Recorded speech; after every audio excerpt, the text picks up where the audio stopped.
Well, I think obviously there's certain things that the church has determined what is time-bound and timeless, and some is when it's speaking to a particular situation.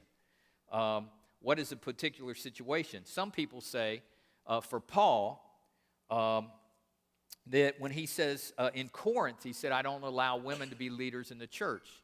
Well, some people say that that was speaking to that context because in Corinth, they had this huge temple to one of the Greek goddesses where they celebrated by having prostitution.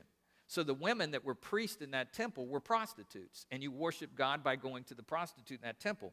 So for women to be leaders in Corinth, non-Christians would associate that with prostitution.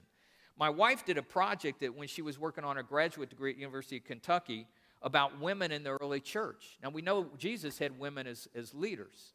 And in earliest manuscripts, there is a reference to a Junos in the feminine term. It was a woman. Later manuscripts, they changed that to the masculine name.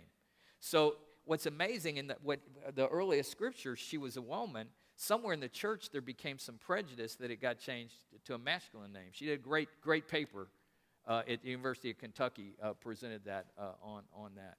So, all of this, we see that, okay, was that time-bound then? Was Paul really saying something that was time-bound based on Corinth that wasn't the practice in other places, of the church?